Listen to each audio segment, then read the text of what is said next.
Vamos entonces a dar inicio a este espacio, como decimos, espacios antológicos dentro de todo el Congreso. Tengo el gusto de dar la introducción a quien será el presentador y moderador, Ángel Kallenberg. Lo hemos denominado, y porque es así, nuestro ilustre uruguayo aquí presente. Ángel Kallenberg fue director del Museo Nacional de Artes Visuales en Montevideo, 1969-2007.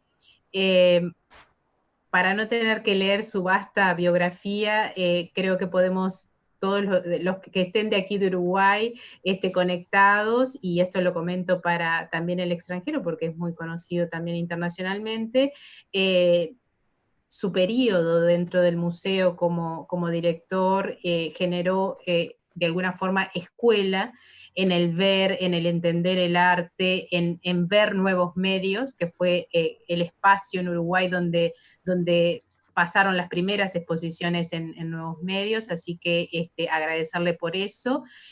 Ángel fue integrante del Consejo Rector del IVAN, Instituto Valenciano de Arte Moderno, y quienes recuerdan lo que fue la exposición del equipo Crónica aquí en Uruguay, impresionante. Fue vicepresidente del Consejo Internacional de Museo de Arte Moderno, integró el Consejo Administrativo de AICA, la Asociación Internacional de Críticos de Arte, curó un sinfín de exposiciones en el Uruguay y en el extranjero, actuó como comisario en bienales, caso la de San Pablo, Venecia, París, asesor, curador, jurado, crítico de numerosas muestras, bueno, autor de muchísimos libros de arte y de textos aparecidos en diferentes tipos de publicaciones, catálogos, muestras. Es autor recibió además premios de la Asociación de Críticos de Arte de Argentina y de Brasil, y fue condecorado también por los gobiernos de Francia, México y Italia. Particularmente sobre el tema que nos convoca en este congreso, fue director, moderador de 24 mesas de debate con 48 participantes internacionales acerca de nuevas tecnologías y nuevas formas de arte en el Foro de Expertos de Arte Contemporáneo en Arco, Madrid, del 2003 al 2006. Por eso, tenerlo aquí realmente, Ángel, es un gusto. También agradecer que ayer estuvo conectado con nosotros, que estuvo participando, así que le damos la bienvenida a su rol de moderador y de presentador del artista Diana Domínguez. Adelante, Ángel. Muchas gracias, Delma, por tu más que generosa presentación. Debo decirles que ya me ha tocado presentar a Diana más de una vez. Y además, en la tarde de ayer, Tadeusz prácticamente hizo una presentación exhaustiva, tal como se merece Diana, y casi me dejó sin tema. Pero como ustedes, entonces, ¿por dónde empezar? Como ustedes saben, ya Delma, a quien le agradezco mucho la invitación, les ha adelantado que yo provengo del mundo de los museos, de la crítica de arte, en fin, de la curaduría, de la historia del arte. Debido a mi trabajo, tuve ocasión de conocer artistas, pensadores, teóricos, y de ver exposiciones que en aquel momento para mí eran cotidianas, pero medio siglo después resulta que se han convertido en históricas. Así, por ejemplo, conocí la obra de Julio Leparc en la Bienal de Venecia de 1966, donde ganó el primer premio, y al año siguiente presentó su obra en Montevideo. ¿Y cuál era la obra de Julio? Objetos lumínicos, tributarios en alguna medida del gran László Moholy-Nagy, que interpelaban, que planteaban la participación del espectador de alguna manera, adelantándose y dando algunos pasos en la dirección de lo que después conoceríamos como interactividad. Al año siguiente tuve la oportunidad de visitar la exposición Cybernetics Serendipity. Ahí la ocasión de ver las nuevas tecnologías traducidas en arte, una parafernalia de objetos, y entre ellos el legendario robot K456 de Nam June Paik. Al año siguiente me encontré en su estudio con Nicolas Scheffer, a quien fui a invitar para realizar una escultura en Montevideo. Scheffer ya en el año 69 había escrito un libro, La Ville Cybernétique, la ciudad cibernética, y había propuesto una torre de luz cibernética para la Défense en París, que nunca se hizo por su complejidad. Ese mismo año tuve ocasión de encontrarme con Frank Malina. Eso fue en Buenos Aires, el papá de Roger. Eso fue en Buenos Aires, en el Centro de Arte y Comunicación, donde él dictó un curso sobre arte y ciencia en Argentina y en América Latina. Eso era toda una novedad. Pudimos intercambiar ideas sobre la recientemente creada revista Leonardo, que hasta hoy sigue generando plataformas para que nosotros podamos seguir adelante. Ese mismo año conseguimos que Yasha Reichardt, que había sido la curadora de la exposición Cybernetic Serendipity en Londres, con el grupo del Centro de Arte y Comunicación de Buenos Aires, y nosotros hiciéramos una exposición de arte y cibernética en la Comisión Nacional de Bellas Artes. También en esa época invitamos a Montevideo a dictar una conferencia a Abraham Moles. Muchos de ustedes recordarán de él. Es un doctor en física era un doctor en física y doctor en letras, profesor en la Universidad de Estrasburgo, y él ya había escrito en el año 70 un libro muy importante, Arte y Ordenadora, en donde desarrolló temas como la estética informacional, el arte permutacional, etc. Pero para mostrar cómo los tiempos han incidido, después de todo, del año 71, ahora no ha pasado ni siquiera medio siglo, falta apenas un año, me comentó que estaba preocupado. Diana, vos te va a interesar esto, porque no habían logrado codificar las imágenes fotográficas. Ese era un problema para todos los que estaban en el mundo de la cibernética. Pero lo cierto es que hasta ese momento, pese a estos contactos, no me había llegado la pulga a la oreja para ocuparme de estos temas. Todo pasó en 1999, durante la segunda Bienal del Mercosur, donde conocí en vivo y directo a Diana Domínguez. La escuché en una conferencia, producto de la inteligencia y de la pasión que nos inyectó a todos, pasión de nuestra parte. Y eso me confirmó lo que un maestro suyo y mi entrañable e inolvidable amigo, Walter Zanini, me adelantó sobre Diana, sus comentarios elogiosos, cuando ella todavía no estaba en el pináculo de la fama que está hoy. A partir de ese momento, bueno, compartimos seminarios, por ejemplo, en el Museo Extremeño e Iberoamericano de Arte Contemporáneo en Badajoz, eso fue en el 2002. Compartimos mesas de debate en el Foro de Arte, en el Foro Expertos de Arte de Arco entre 2003 y 2006. Y en cada una de las ocasiones, Diana era la estrella rutilante, parecía la rockstar del mundo de la cibernética. Y bien, entonces hablemos de Diana.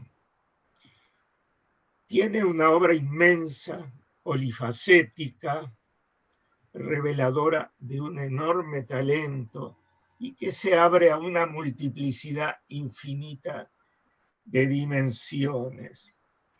Pero como Delma me ha otorgado nada más que 3 horas para explayarme sobre tu obra, Diana, voy a limitarme a 1 o 2 temas desde la historia canónica del arte, que es lo que yo humildemente he frecuentado toda la vida.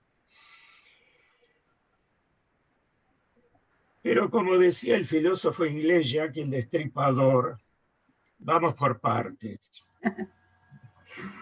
Ya que la palabra arte figura en todos los trabajos de Diana, vamos a partir entonces de un abordaje desde la historia canónica del arte.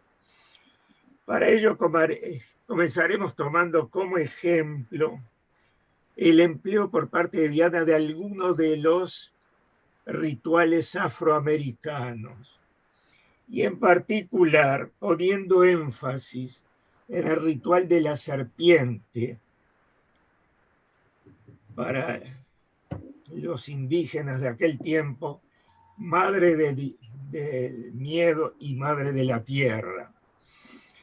Y aquí, perdón, no puedo sino asociar a Diana Domínguez a una figura inevitable, insustituible para la reforma de la historia del arte, encaminándola hacia una historia de la cultura, encaminándola hacia una ciencia de las imágenes, como dirían los alemanes, una Bildwissenschaft, perdónenme los traductores. Estamos hablando del eminente Aby Warburg, a quien el Museo Reina Sofía hace unos pocos años le dedicó una monumental exposición con un formidable catálogo destinado a su proyecto inconcluso Atlas Mnemosine, una genialidad que cambió la historia del arte desde aquel momento. Pero, ¿por qué lo cito? Porque fue autor de una conferencia fascinante y medular, que después la convirtieron en un libro titulado El ritual de la serpiente. En ese libro resume que él estaba tratando de rescatar los reductos de una cultura periférica, obviamente periférica para él, que le permitió desplegar una investigación transcultural sobre la imagen y su función como expresión de la memoria social. Esta descripción que estoy haciendo de Aby Warburg calza como anillo al dedo a la obra de Diana Domínguez. Veamos por qué. Aby Warburg en 1896 viajó a los Estados Unidos. Era un alemán especializado en el arte del Renacimiento y allí tomó en contacto en Nuevo México con los indígenas Hopi. Obviamente,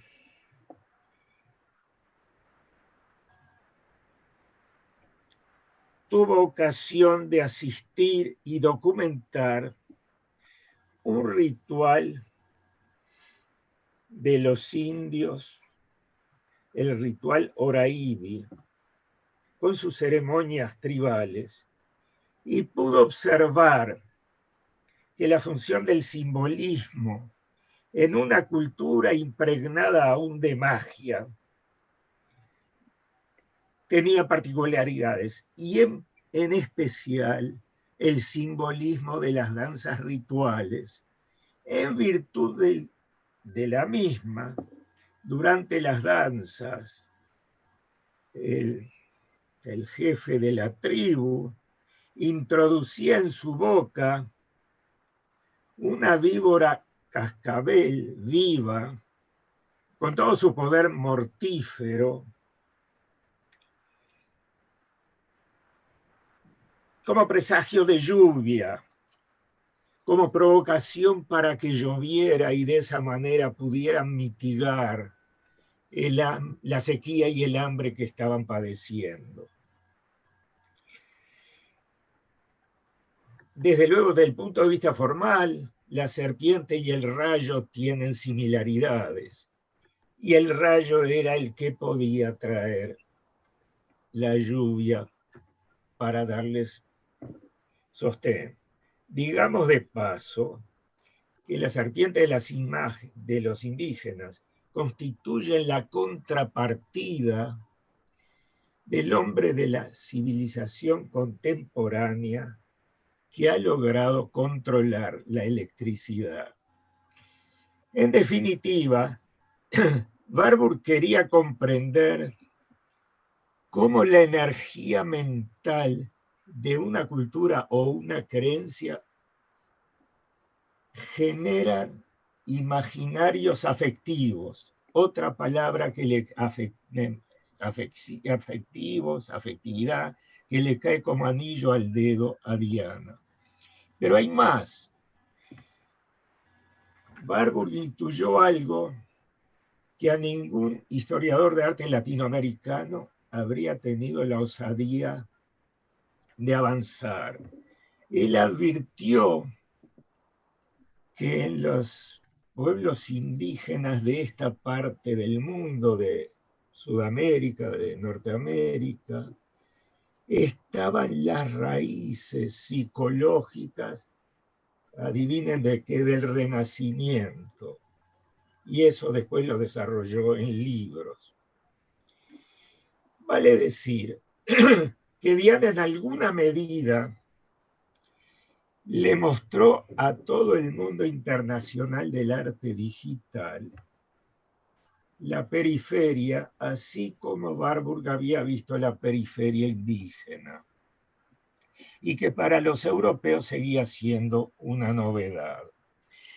Eso nos permite habilitar alguna idea acerca de la actitud con la que podríamos calificar al arte latinoamericano.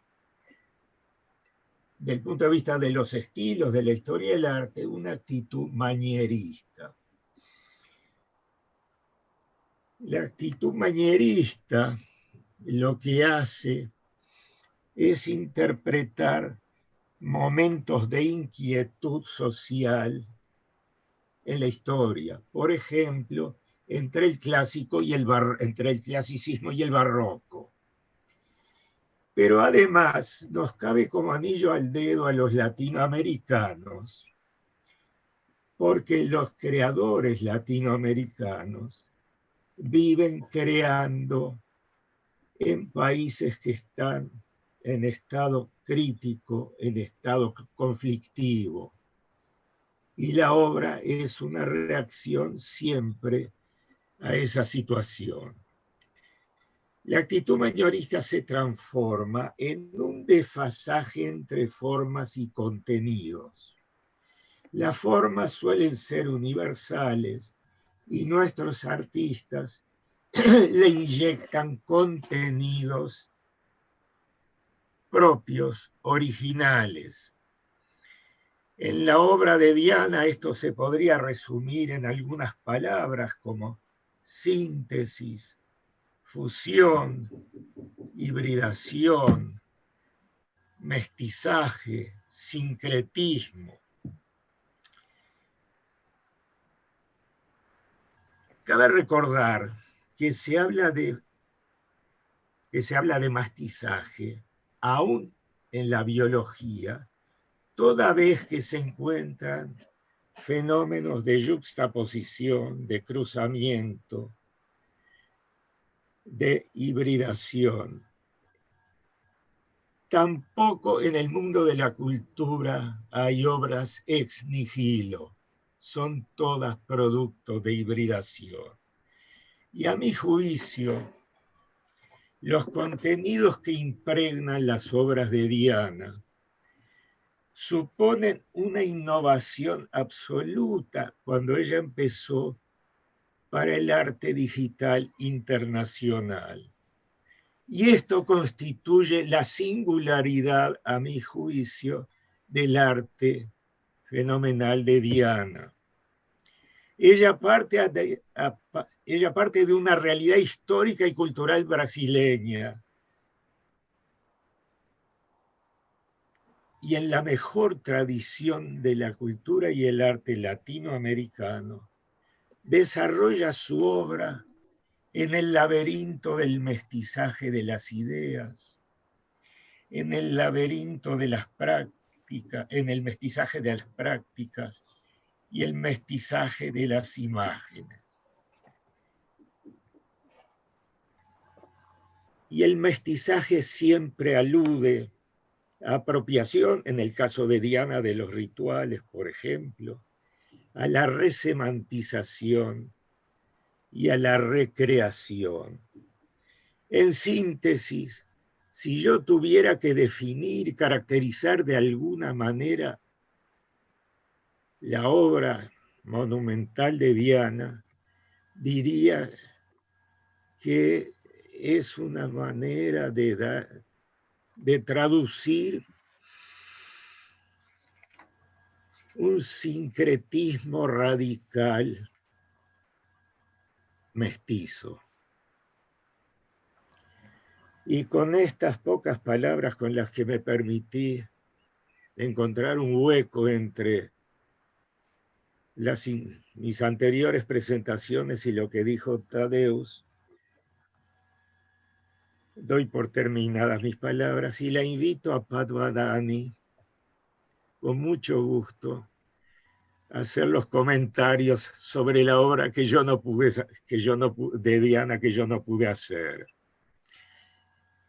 Pat Badani es conocida en el mundo y reconocida como artista visual, como investigadora, como escritora. A ella le preocupan básicamente dos temas fundamentales que son críticos en este momento, el de la utopía y la distopía, y las despliega con estrategias no convencionales. Le doy la bienvenida a Pat. Muchas gracias. Thank you, Ángel, for that kind presentation and introduction. And of course, thank you, Diana, for the invitation, and Delma as well. I'm just so pleased and honored to join you, to add some reflections to the wonderful words Ángel already volunteered, initiated. Thank you for that. As Ángel mentioned, I'm an artist, and my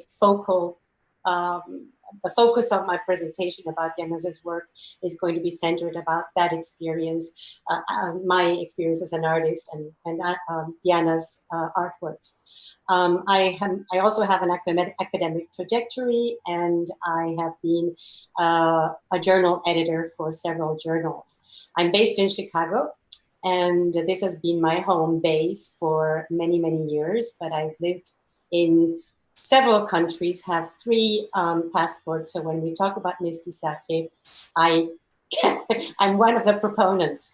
I have known and admired Diana's works for decades.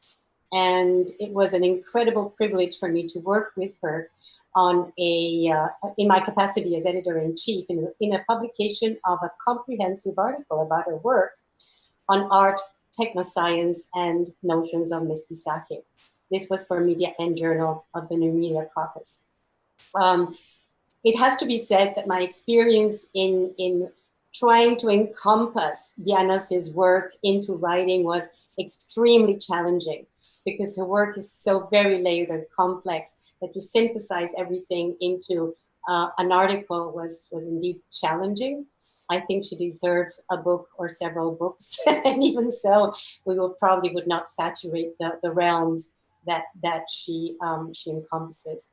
Diana's field of inquiry is extremely vast, so I can only hope to give a brief introduction to frame some of the work in general, contextually, within this sort of like international viewpoint in art, technology, and electronic art specifically. I also want to point to the pertinence of the work in terms of its contemporary significance, work that was created in the early 90s, and which today resonate very much with current concerns about human and ecological health and well-being. It goes without saying that we live in increasingly challenging times, but also times filled with opportunities. And perhaps the biggest of prospects point to the march of scientific discovery and the reshaping of ecosystems. The reshaping has spawned new debates about the origin of life and the levels at which knowledge and consciousness exist, about what is regarded as distinct species, and about our understanding of evolution. So in this context, the definition of life and its unfolding is seen now as dynamic, crisscrossing former divides between the living and non-living, the organic and the inorganic, human, non-human, growth and decay, life and death. So the need to analyze this rapid development in the sciences and technologies and the ways in which they are reconfiguring subject positions provide opportunities for experimental artistic approaches, such as Diana's. And these catalyze the debates of emerging technologies and the consequences of the designs of these technologies. Quite naturally, this situation begs the question, how can media, art, and design systems intersect with complex scientific and scientific phenomena and be critical of our times? Art, as we know, is a meta-discipline that allows exploration in many fields and the ways in which they relate to culture, society, history, psychology, aesthetics, behavior, emotions, and so forth. Crossing boundaries between registers allows artists like Diana, myself, to explore unsuspecting relationships, to find gaps and propose new connections, sometimes in unsuspecting ways. Artists favor crisscrossing boundaries because this allows us to tell complex stories, layered stories, expanding curiosity and discussion about concepts often hard to grasp from a single point of view. We open windows and we move with fluidity between inside and outside, waiving strict protocols of disciplinary jurisdiction in order to create aesthetic experiences, affective experiences, or to somehow influence and impact change in public life. So artists like Diana might ask, how can I open windows into knowledge, both self-knowledge and knowledge about worlds, the many worlds out there? How can I help rethink reality and propose new ways to live together? How can I use art and technology, the tools and the mediums to narrate complex stories? So in the past 20 years, we have certainly observed a series of transformations in the ways that we map, measure, and conceive of life, generating reflections about its boundaries and its complexity. These transformations have led to radical readjustments of the perceived gaps between biology and informatics, the natural and the artificial, the separation between the self and non-self, and furthermore, the distinction between species. Due to this, the idea that information and science, the virtual and the actual, lie in separate spaces has been totally transformed. And now I turn to Diana Dominguez, who is amongst those who have pioneered these transformations. Transformation of images, of forms, and of consciousness as well. Her works and her research in art and science have incorporated layered references to Brazilian culture and ecosystems, as Anke mentioned, but they have also resonated internationally, because she has worked with all of those languages. Her body of work, often developed with interdisciplinary teams, has demonstrated that scholars and artists involved in computational theory and practice can address, redefine, and reimagine the boundaries between information and science, as well as the real and the virtual. For several decades now, her multifaceted projects demonstrate that numerous realms can be brought together, can communicate between each other, and rather than exist as separate knowledge systems. Diana has found ways to connect worlds, and she has done so by opening windows, not only to gaze through them, but interestingly, in order for the gaze to be returned, to create feedback loops, which she qualifies as poetic, Euroboric perceptions. I give us an example of her work in the 1990s that connected serpents, mice, water, and human beings in a shamanic virtual embrace, to cite Ascot. It was a life and death feedback loop that commingled biological and digital signals. This project is among several that are especially pertinent today, especially in light of new theories that dissolve binary distinctions between natural, artificial, native, invasive, domestic, foreign, and so forth. More recently, in the last decade, Diana's work has focused on creating affective systems. And these commingle everyday rituals, some simple rituals such as walking, that become very complex pieces. And these show a concern for health and for well-being. These projects, developed once again with interdisciplinary teams, which she has led, use embedded systems to analyze embedded systems to analyze relations between people and the spaces that they occupy. This is a concern for care and well-being that has resulted in the creation of very unusual works, some of them incorporating sensors, prosthetic sensors, microsensors, mobile processing, and data analysis. Now, the interesting thing about these works is that they function in practical, or they could function in practical ways as medical devices. But most importantly, at least to me as an artist, is that they function metaphorically and poetically as artworks as well. And I think that that is extremely unique. So to conclude, I'd like to acknowledge Diana's relentless, enormous trajectory in the creation of complex artworks that challenged notions of the body, the organism, the territory, envisioning healthier, interconnected futures. Moreover, for decades, she has steered inventive interdisciplinary alliances between the sciences, information technologies, and the humanities to simultaneously create artworks as well as tools. These efforts support the paradigm shift emerging today in the theory of knowledge. This is visionary thinking and doing that create meaning for hopefully a more sustainable world. Thank you.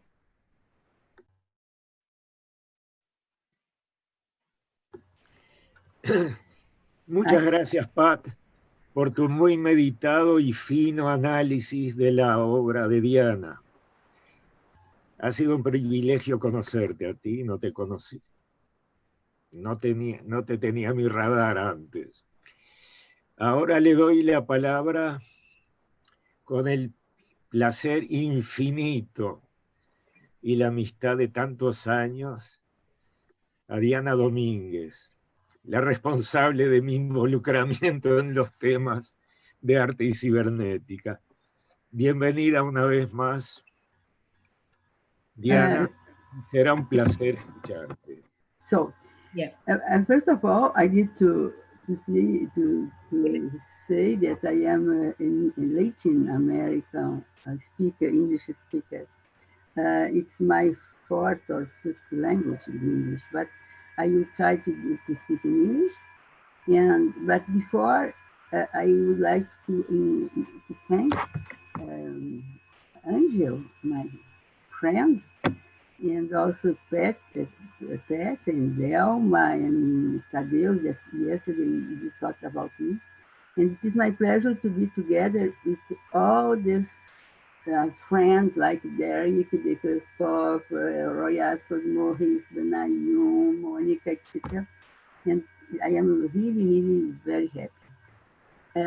First of all, I also need to talk one of the sentences that Angel Kallenberg did that I think that he changed here in Brazil when I organized, he changed the world of art. Voy a hablar una frase que es apocalíptica.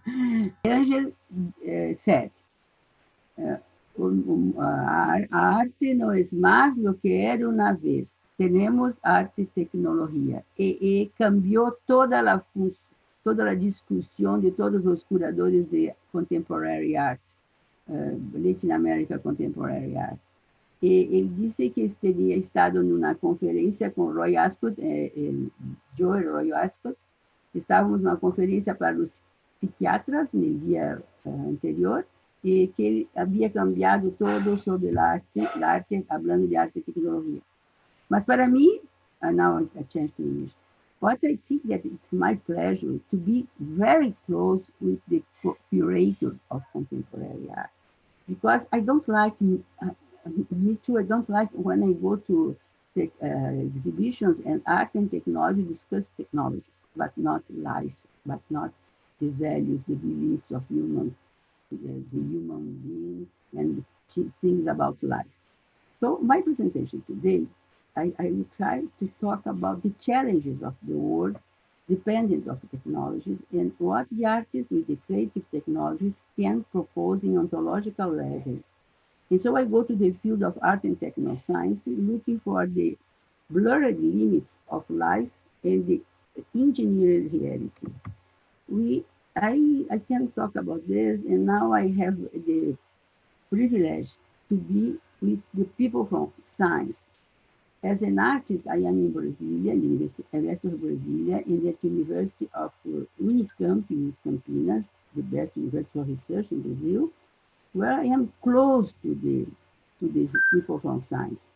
So I'm not only an artist, I'm an artist together with people from science. And so here I can share my ideas, my beliefs, my intentions to change the world. I don't know what the artists do, and to evaluate the kinds of perception that we have now. And I'm talking about the naturalization of technologies and no more the humanization, because in the 90s, I talked about the humanization, and now I start to talk about the naturalization. Why? We humanize our device every day, in every minute of all our daily connections to the cyberspace from the hybrid world. I have coined the term biocyber, that it is adequate to define that very particular human condition at the 21st century, and the crossing limits of human and natural. Pat talked very well about the couples of organisms and technologies. What are this new reality that we are doing with systems, no more with the interface?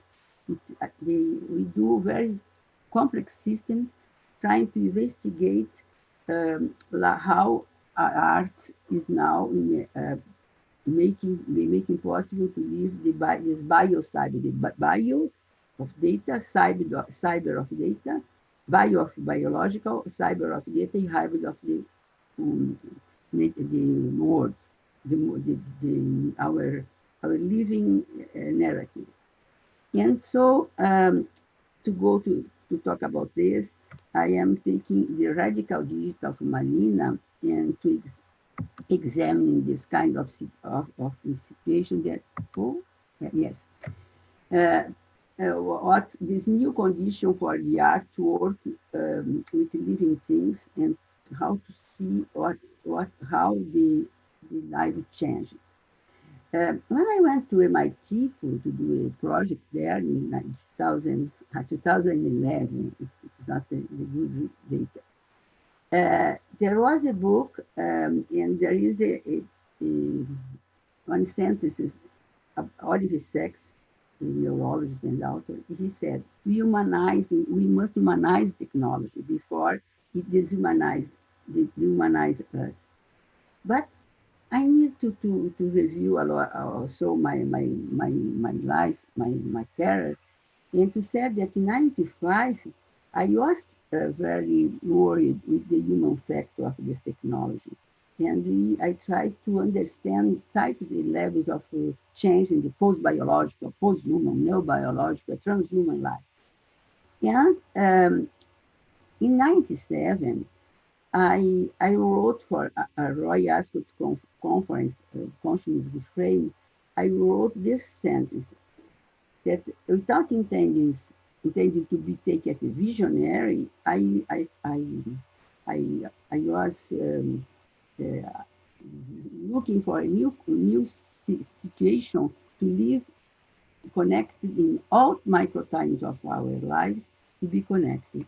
And I said that like the television that was everywhere, we need to think about these permanent processes attached on us and onto our bodies, and we will reinvent our lives. So, with this kind of approach, which is I am very close to the Leonardo's investigation and trying to synthesize Leonardo, because it's very difficult to be a Leonardo. And so I embrace this new Leonardo's platform to work with a collective intelligence of scientists and covering problem approach about art, science, and technology, and to try to re-engineer reality. But as Angel showed, that all the artists have a long story about things about science. And now I think that we really live a dissolution of this old rupture between art and science. And so, why? Because when I go to do something with the people from science, we have the same problems. So the artists investigate in the field of art, but we have the same problems. And so when all the science have the same problems, we are doing one and unique new science. This is Latour. And in the field of radical digital, because Roger Malina, he invites the artists to face the risks and challenges for society. For example, health, environment, education, social behaviors. And I am working the biomedical engineering, the computer science in Campinas, the cognitive science, and also in the art and science and health in the other universities. So I did a project for Brazilian Ministry of Education. That's my approach with education. And the project is re-engineering life. And there are 3 axes in my project. The re-engineering of sensorium and the enactive affective system. I will explain after how the signals of life are mixed to the system. And also the re-engineering of nature and the biodiversity challenges. What are the challenges we have to the infirmity of landscapes? The landscapes are infirm, and the sense of affective geography. There is Milton Santos is a geographer in Brazil. He talks about affective geography. How to work to respond to the biodiversity challenge. And the third one is the engineering of culture, how the social engine and the platforms can help uh, with urban ecologies and also amplified by mobile technologies and see a new the future of the humanities. So um, I also find a very good approach in a book called The Sorcerers and Their Apprentices, how the Digital Magician at MIT Media Lab, it's a book organized by Frank Moore, the director of Media Lab, when he talks about the borderless or disappearing disciplines and how the artists work on in this field. We work with the power of passion. It is we have the creative mind of artists, the freedom of the artists, working with the people from science, and they have also passion and curiosities. And so we go to this transdisciplinary methodology that we talked a lot. So how we can define the effects of the technologies to reinvent life. And we go to the field of innovation. The Ministry of Culture in Brazil, Ministry of Technology, I have a strong role there, working on technology and innovation, and also for the arts, logically. And so I have a lot of books. They are now part of the context in Brazil. Even the Ministry of Education, they recommend and they did evaluation to the academic university schools using my book as reference, which has question about my book. So after 20 years, I can say what is interpreting and admit, yes, the interpret is ended here. So I can see now another situation working very close to the education and also with science, people from science, because I publish a lot with the engineers. I go to the events of science because we talk about transdisciplinary, but where are the scientists? Where are people from science to discuss with us? And I believe in this, that the artists can make science very intimate. And if you go to the books, like Stephen Russo, etc., he used my work. So go, it's not good. Yes. So what I will talk about is, we talk about interactivity. I would want to propose the enactive system and enactive affective system in terms of ontological levels to change the world when we are connected to the world in terms of making change of this exchange of the world. When I talk about affective, I am talking about Spinoza and how you are affected and how you affect. And in this direction, we need to talk about shamanist tradition, because when we see how the shamans or the native people, they discuss this kind of talks or relation with the ecological system. I went to I go to, sorry. Oh, I cannot change my slide. Why? Oh, Delma? Yes. So, I am talking about... Cambió. I am talking about burning issues and the naturalization of technology. We need to ask not only about art, but what is body now?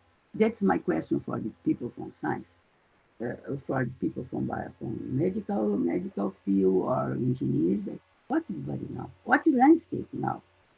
What is the urban now? What is life now? So many artists and science collaborate for the burning issues in daily life. What are the paradigms and the sensorial boundaries of this affective perception and embodied cognition? We can work in terms of incorporation, the same than the shamanist culture, they incorporate animals, they incorporate, when they dance, they call for running, for phenomena, natural phenomena. So what I need to highlight here is that I am talking about interactive in the terms of enactive. And enactive comes from the tradition of the philosopher Varela, Noé, and others. They are talking about this ecological accordance. So we are intertwined with the world, and we exchange, we have mutual exchange, organism, data, and environment. So, but we need to go what happened in the technology before. When the term cyberspace was created by William Gibson, and Howard Heingold, he went to visit Scott Fisher, the inventor of the helmet and the head-mounted displays. But when he arrived there and he visited the cave, he said, "Oh my God, we can live inside the data." So cyberspace arrived. And after, in 2007, when we saw the mixed reality, this mobile condition, and the technology mixed to life, William Gibbs said, "Oh my God, cyberspace is everywhere." So no more cyberspace arrived, but cyberspace is everywhere. So when we talk about technology, we don't need to talk about another world. No, it's our world. And if I ask to my grandchildren, they don't separate virtual and real. It's the same, you know, because we are always connected. We work with division of cameras. I cannot talk about NetArt, for example. For me, it's very strange to go to NetArt. No, division of camera, the satellites, the physiological sensor, the Bluetooth, the text, the codes, the device are connected, and they transmit and exchange data and make me live the inactive condition referred to the embodied cognition. So transforming us into biocyber humans. And so we have this interdependence between the organism and its environment and the exchange, and we are in the same situation than the Ouroboros, the serpent, because the Ouroboros exchange all the time. The serpent change with the outside, and the seamless condition, the condition to be connect to the system and exchanging this technology. So this is a huge challenge. And in this way, I am an artist engineer because I need to discuss. Oh, my slide is not changing. Oh, Delma, the slide doesn't work. Sí, con el cursor, Diana. No. Ve para atrás, así de pronto te permite después. No. Exacto, perfecto. So, and now I need to call another scientist from computer science. I love this man. He said that we live in the ubiquitous computing, the distributed computers. We are now experiencing the calm and transparent interface. And the interface, the systems, they are mixed to the periphery. And the word, the computer disappeared. And we go and we live calm technology, we live with calm technology. And so we go to this, from the cyber condition of caves to be inside the people, they went to outside, like the computer was another world. No more this. We are really assuming that technologies can gain biological tests, and we are mixed to the human-computer interaction goes now to the field of enactive systems, and we can talk about affective enactive systems, how we can leave altered identities with social, cognitive, and emotional behavior. And so to have this kind of new perception, that's the phenomenon of laboratory. we have the embedded system, and we embed the system with a lot of different qualities, and we go for to the concrete experience, like I say, Varela, and with the computer, and reinventing this reality, reinventing the concrete with the coupled body. So I go to the shamanic figure in the rituals, and I will talk about one of my works that's a um, very known, because I received the prize of the Biennale of Havana. And this is a pleasure for me to be in the Biennale full of contemporary arts and to receive the big prize. And there was there Angel, who was there. So it was the French curator. Oh my God. And he was there, the French curator that was in the Biennale of Mercosur. And he said, this work announced another moment for the arts. And there I had this installation, and this installation I am talking about the rituals in the Brazil, in the natives in Brazil, and there was one very complex technology installed inside, but people could not see that there were the neural network, the active sensors, and who Edward Lucius Smith, as a critic from arts in Latin America, he put in the book about Latin American art of the 20th century in honor. Besides Diego Rivera, Siqueiros, Zero Tamayo, Frida Kahlo, um,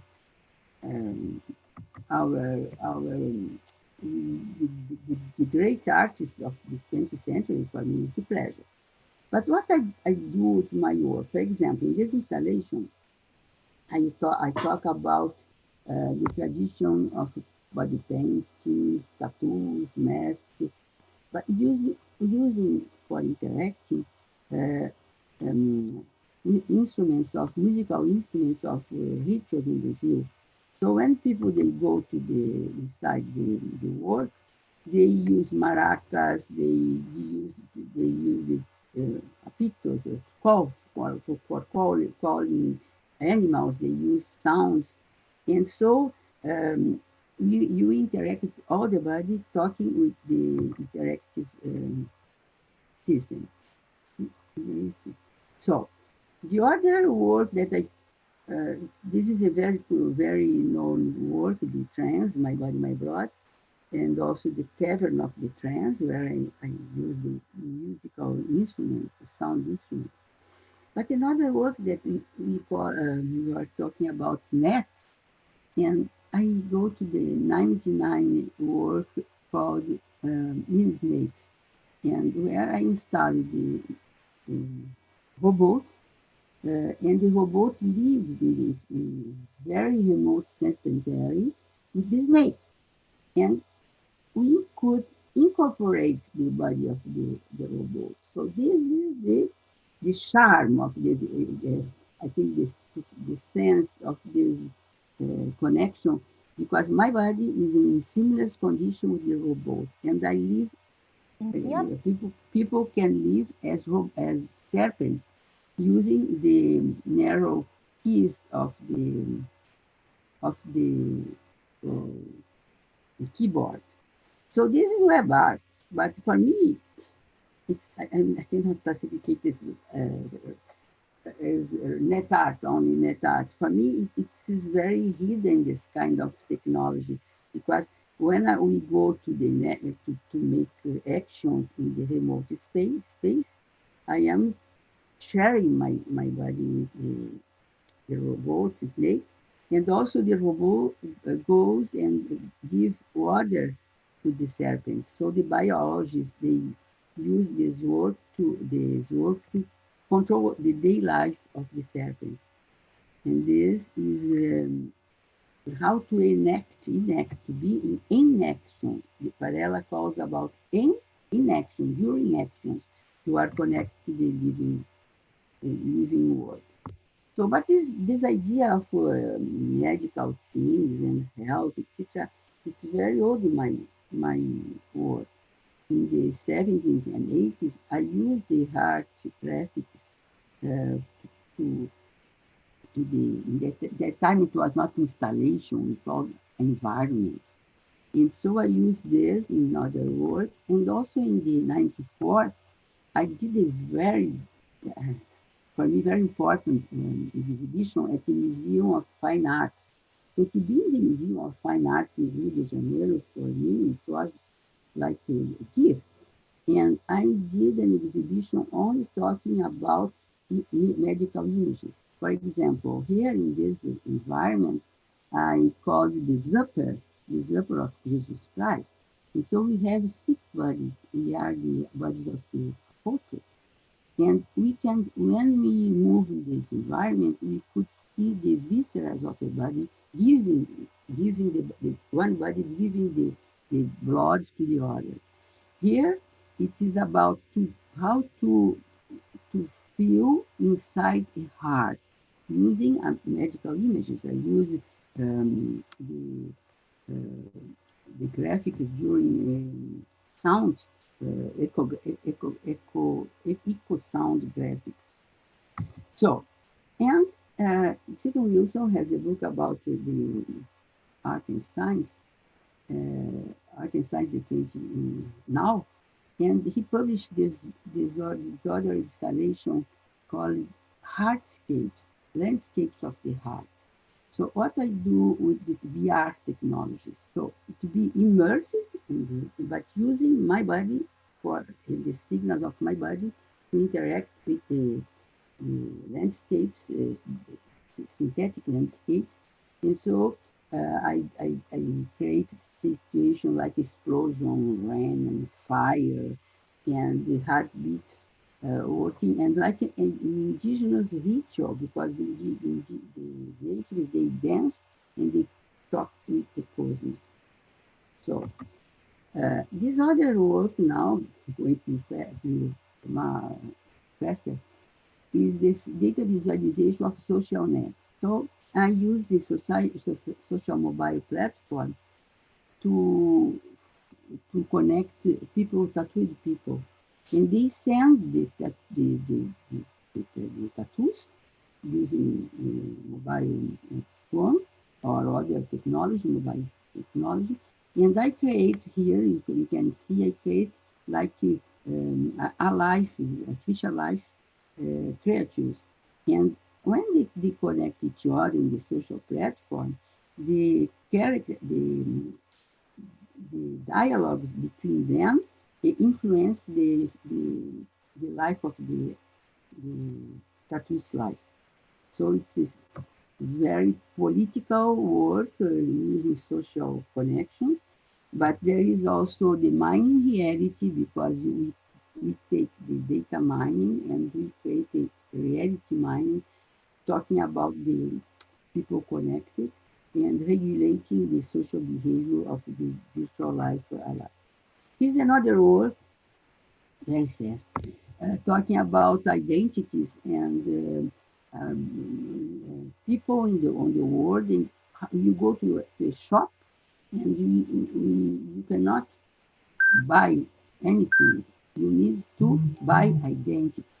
And it's a very complex installation because you are zapping all looking at the walls, you see the object of like fetish, object fictive, object fetish, and the people go to internet and connect the idol, and after with words you can write this idol, for example, Marilyn Monroe, how are you? And in the same moment, the sound starts to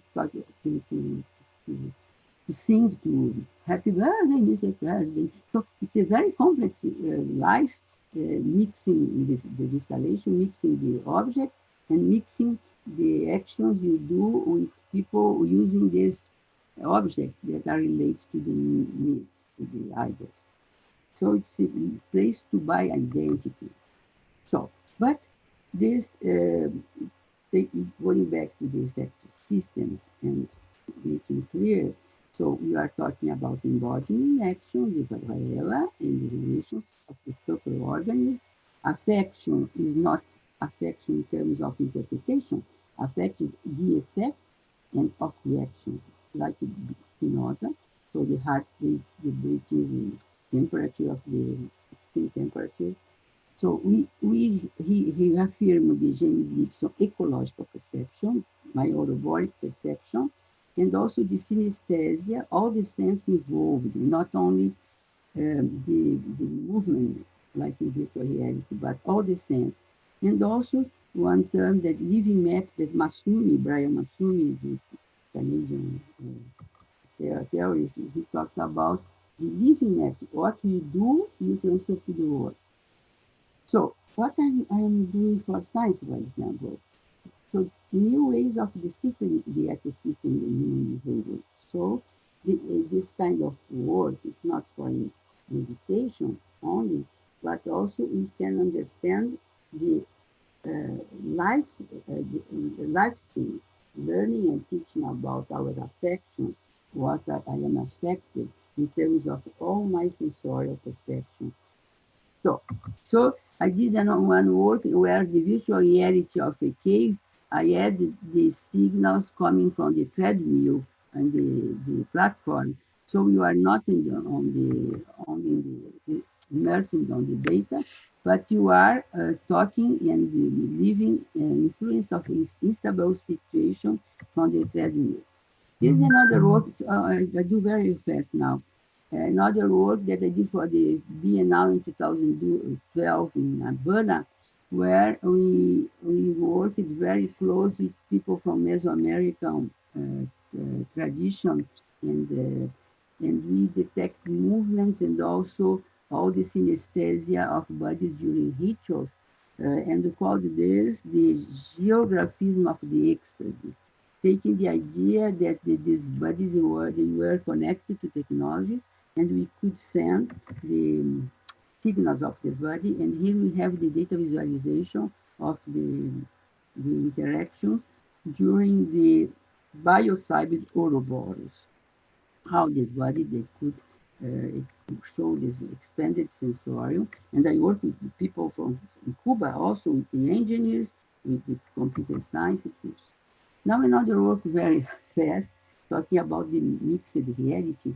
I did this 14 bis, is the 14 bis, is the strain of Saint-Dumont, and we create to discuss what is vision now. The vision now is an act of seeing and with the entire body. And so I put here's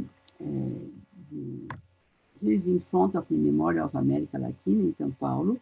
People, they were there, and the mixed reality, the 14 bis was flying, and they were mixed to reality.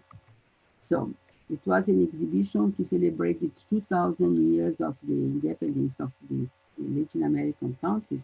And so we mixed all the things inside the memorial, taking memorial of people from very famous people from Latin America, and we could do narratives together, putting data in the internet, writing terms, and memories came from the internet about these people with collaborative works. For example, Guevara, idealist, Havana Revolution, and in the ceiling they appear, and also in the Twitter.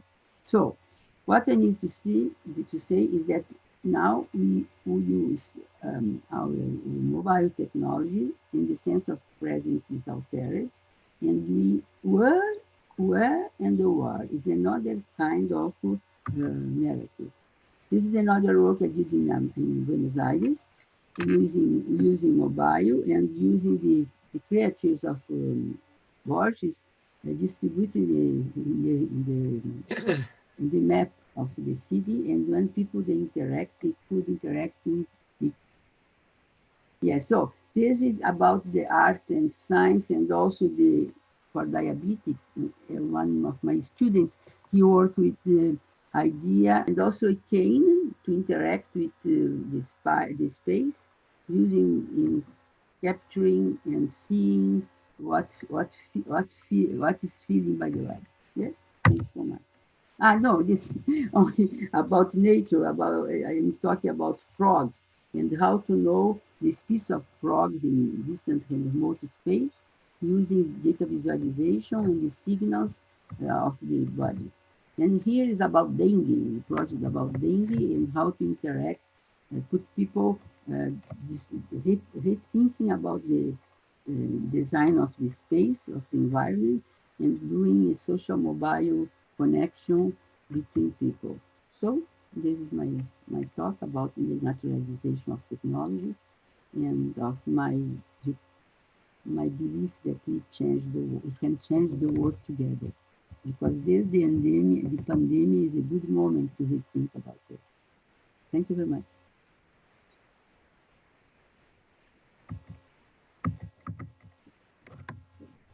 Diana, muy agradecidos por tu intervención, pese a que no quieres que te llame visionaria, eres una visionaria, además transdisciplinaria porque abarcas todos los temas y una vez más ha sido un placer infinito estar presente en una de tus participaciones.